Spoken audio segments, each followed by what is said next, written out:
శ్రీకాకుళం జిల్లా ఆమదాలవలస పట్టణంకు చెందిన జ్యోత్స్న అనే 22 ఏళ్ల అమ్మాయి తన బీటెక్ పూర్తయిన తర్వాత రెండవ ప్రయత్నంలో ఒకేసారి 4 బ్యాంకు ఉద్యోగాలు సాధించిన ఈ అమ్మాయి యొక్క సక్సెస్ స్టోరీ గురించి ఈ వీడియో ద్వారా తెలుసుకుందాం.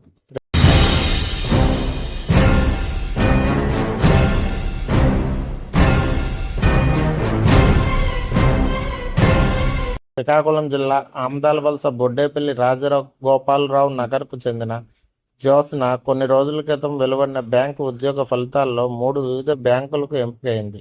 తను అలాగే ఎలక్ట్రికల్ ఇంజనీరింగ్ విభాగంలో L&T కంపెనీలో ఉద్యోగం చేసి విడిచిపెట్టి విజయవాడలో కోచింగ్ తీసుకుని ఈ ఉద్యోగాలను సాధించింది. జ్యోత్స్న వాళ్ళ నాన్న ప్రభుత్వ టీచర్గా పనిచేస్తున్నారు. వాళ్ళ అమ్మ హౌస్ వైఫ్గా పిల్లల యొక్క బాగోగులు చూసుకునేవారు. జ్యోత్స్న 5వ తరగతి వరకు ఆమదాలవలసలో ఉన్న అశోక పబ్లిక్ స్కూల్లో చదవడం జరిగింది. అలాగే 6వ తరగతి నుండి 10వ తరగతి వరకు శ్రీకాకుళంలో ఉన్న భాష్యం పబ్లిక్ స్కూల్లో చదవడం జరిగింది. 10వ తరగతి 9.7 GPA మార్కులు కూడా సాధించడం జరిగింది. తన ఇంటర్మీడియట్ పూర్తయిన తర్వాత ఎంసెట్లో మంచి ర్యాంక్ తెచ్చుకొని విజయనగరం JNTU కాలేజీలో బీటెక్ ఇంజనీరింగ్ సీట్ సాధించింది. ఇంజనీరింగ్ 2024లో పూర్తి చేసిన ఆమె JNTU క్యాంపస్ ప్లేస్మెంట్లో L&T కంపెనీ ఎలక్ట్రికల్ ఇంజనీరింగ్ విభాగంలో పనిచేస్తూ ఉండేది. He's a government teacher. My mother is a homemaker. నాకు ఒక యంగర్ బ్రదర్ ఉన్నాడు. తను కూడా రీసెంట్గా కెనరా బ్యాంక్లో క్లియర్ చేశాడు. సో నేను అనుకునేది ఏంటంటే అమ్మాయి ఇండిపెండెంట్గా ఉండాలి, ఫినాన్షియల్గా ఎలా అయినా she should be very strong.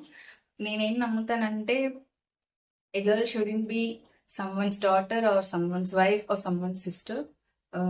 She should be financial independent అనమాట. సో నేను అదే మోటివ్గా అనుకుని ప్రిపేర్ అయ్యాను బ్యాంక్ జాబ్స్కి. దీనికి కంప్లీట్గా మా ఫాదర్ అండ్ మదర్ ఇన్స్పిరేషన్ అండి. మా ఫాదర్ గైడ్ చేయడం వల్లే ఈరోజు ఇలా ఉన్నాను. మా మదర్ కూడా అదే బిలీవ్ చేస్తుంది, విమెన్ అనేది ఇండిపెండెంట్గా ఉండాలి అని చెప్పి. సో నేను ఏం చేశానంటే బీటెక్ అవ్వగానే మా ఫాదర్ ఇన్స్పిరేషన్తో అండ్ గైడెన్స్తో నేను ఏదైనా గవర్నమెంట్ జాబ్ క్రాక్ చేయాలని అనుకున్నాను. సో బ్యాంక్ జాబ్స్ అనేది నేను ఒక మంచి వేరే తీసుకున్నాను. ఎందుకంటే లైక్ వేకెన్సీస్ అనేవి ఎవ్రీ ఇయర్ వస్తూ ఉంటాయి. సో అలా అనుకుని నేను బ్యాంక్ జాబ్స్ క్రాక్ చేద్దాం అనుకున్నాను. సో అలా ఇది నా సెకండ్ అటెంప్ట్ అనమాట. RRB PO వచ్చిందండి రిజర్వ్ లిస్ట్లో. RRB క్లర్క్ కూడా వచ్చింది, ఇది డైరెక్ట్ రిక్రూట్మెంట్. తర్వాత వచ్చేసి April 1 IBPS క్లర్క్ వచ్చింది, పంజాబ్ నేషనల్ బ్యాంక్లో క్లర్క్గా. అండ్ బ్యాంక్ ఆఫ్ మహారాష్ట్రలో POగా వచ్చింది. సో PO మంచి జాబ్, మంచి రోల్ కాబట్టి నేను బ్యాంక్ ఆఫ్ మహారాష్ట్ర ఆప్ట్ చేసుకున్నాను. అండ్ మామూలుగా అమ్మాయిలకి నేను చెప్పేది ఏమనుకుంటున్నానంటే, సారీ ఇది ఎడిట్ చేస్తారా కొంచెం? అమ్మాయి అబ్బాయి ఎవరైనా సరే ఫస్ట్ ఒక గోల్ పెట్టుకున్నాక మనం వెళ్ళే వేలో మనకి చాలా హర్డల్స్ వస్తుంటాయి, ఇంపెడిమెంట్స్ ఉంటాయి. సో అవి వచ్చాయని చెప్పి మనం ఆగిపోకూడదు. నాకు కూడా అలాగే స్టార్టింగ్లో నాకు ఫైనల్ జాబ్ అన్నది జస్ట్ ఒక 0.5తో ఇలా పోయింది. సో నేను అప్పుడు చాలా నిరాశపడ్డాను, ఏంటి వస్తుందా రాదా అనుకున్నాను. కానీ మా ఫాదర్ అండ్ మదర్ చెప్పడం వల్ల సో ఎక్కడ మనకి ఏ హర్డల్ వచ్చినా మనం ఆగిపోకూడదు, అక్కడ పడిన చోటే మళ్ళీ లేవాలి. సో నేను అలాగే వస్తుందని నమ్మకం పెట్టుకుని అక్కడ పడిన చోటే మళ్ళీ నేను రిటాలియేట్ అయ్యాను, రెసిలియంట్ అయ్యాను. సో మళ్ళీ ప్రిపేర్ అయ్యి గట్టిగా ఎలాగైనా కొట్టాలని చెప్పి అనుకున్నాను. సో అలా ఆ ఇన్స్పిరేషన్తోనే నాకు ఒక జాబ్ పోయింది, అదే చోట నాకు 4 జాబ్స్ వచ్చాయి. అదే నేను చెప్పాలనుకుంటున్నాను, అసలు ఆగిపోకూడదు ఎక్కడ ఏ ప్రాబ్లం వచ్చినా.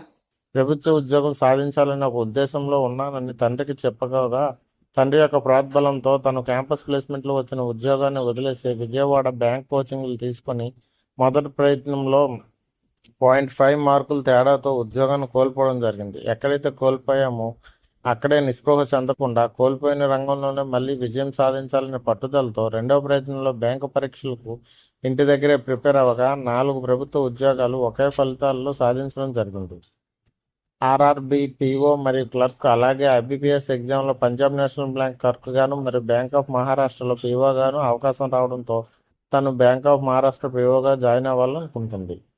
ఆడపిల్లలు ఎప్పుడైతే ఫైనాన్స్గా స్టెబిలిటీగా ఉంటారో అప్పుడే వారికి తగిన గౌరవం లభిస్తుందని తన అమ్మ ఎప్పుడూ చెబుతూ ఉంటుందని. కావున ఎంత చదువుకున్నా చదివి ఒక మంచి ఉద్యోగం చేస్తూ ఇంటి దగ్గర వాళ్ళకి సంతోషపెట్టి అలాగే సంఘంలో తను కూడా ఒక మంచి పేరు తెచ్చుకోవాలనే సదుద్దేశంతో ఈ బ్యాంకు ఉద్యోగం ప్రిపేర్ అయ్యి ఉద్యోగం సాధించానని, నాలాగే మిగతా వారు కూడా ప్రయత్న లోపం లేకుండా చేస్తే మంచి ఫలితాలు సాధించగలరని ఆమె లోకల్ 18కు వివరించారు.